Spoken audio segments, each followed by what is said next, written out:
If you've been curling light dumbbells for months, desperately chasing bigger arms, but finding your biceps stuck in a frustrating plateau, you are likely making one of the 3 critical mistakes 90% of gym goers are unaware of. Your light high-rep routine is actively stopping your muscle growth. Stop spinning your wheels. This is not just a workout plan. This is the 5-step scientific blueprint designed to shatter your growth barriers and force your biceps to expand. We're going deep into anatomy, progressive overload, and recovery strategies that actually work.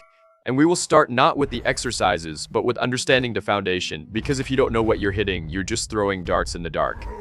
The first step is mastering the bicep anatomy. The myth is that your bicep is a single muscle, but to achieve that 3-day sleeve stretching look, you must target its 3 components separately. The long head, which creates the desirable bicep peak, and is activated when the arm is extended behind the body for maximum stretch.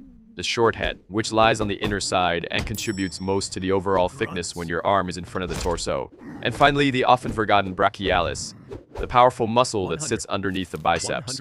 When the brachialis grows, it literally pushes the bicep up and out, making the arm look significantly wider.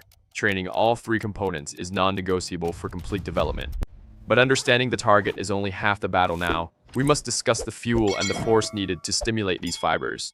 Intensity and progressive overload. The core principle here is simple. Your muscles will not grow unless they are threatened by a new, more demanding stimulus. Simply performing the same routine with the same weight is the definition of a plateau. So we apply the rear rule. Aim to finish your sets with only 1-2 reps in reserve. Rear. This means the last rep should be slow, grinding, and near failure, sticking rigorously to 8-12 reps. Crucially, you must use the 3-fold 3-tempo technique. The 3-second eccentric phase, lowering the weight, causes the most micro tears in the muscle fibers, which is the necessary signal for growth. You then pause for 1 second at the bottom and lift for 3 seconds. To truly break through stubborn plateaus, incorporate intensification techniques like drop sets, immediately dropping the weight by 20 to 30% after reaching failure and performing another set to failure. Now that you know how hard to train, let's talk about what to train. Many people use 6 or 7 bicep exercises, confusing volume with effectiveness. We only need 3 scientifically proven exercises to cover all bases. The minimum effective dose requires these 3 essential exercises. First, the incline dumbbell curl. Weigh 3 sets of 10-50 reps.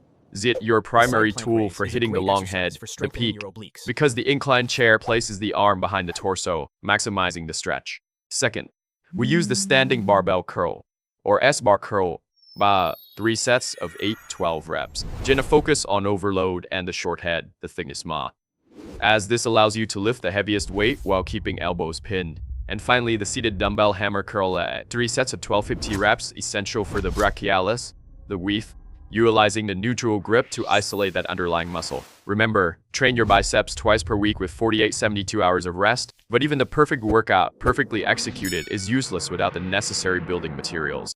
This leads us directly into our next crucial step, the Nutrinian foundation.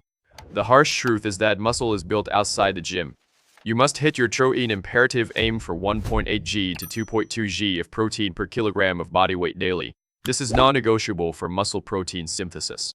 Distribute this protein evenly throughout the day, prioritizing high-quality sources like chicken, eggs, and whey. Furthermore, do not fear carbohydrates. Carbs are your body's preferred fuel source for high-intensity weightlifting. Without adequate glycogen stores from complex spirohydrates, like oats and rice, your performance suffers and you cannot achieve the necessary intensity for growth. You've trained the muscle and fed the muscle. Now we must allow the magic to happen. The final and arguably most overlooked step is managing the environment where actual growth takes place. Recovery and light tea. The growth secret is that your muscles grow when you sleep, thanks to the release of anabolic hormones. This is the ultimate, most cost-effective growth accelerator you have. You must aim for a consistent 7-9 hours of quality sleep every night. Chronic sleep deprivation directly lowers testosterone and growth hormone. Stress management. High levels of chronic stress elevate CHO, a hormone that breaks down muscle tissue. Incorporate active recovery and stress-reducing techniques like meditation to keep quiet in check and create an ideal anabolic environment.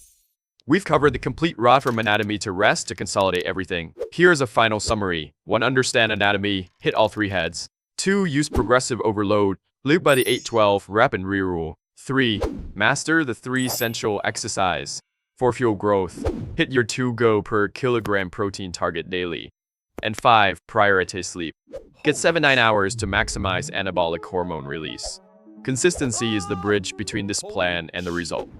Apply this blueprint ruthlessly and intelligently. Stop doing hundreds of easy reps. Start training smart. If this blueprint finally breaks your arm growth plateau, let me know in the comments. Hit the subscribe button and the notification bell for more science-backed training strategies. Now, go grow.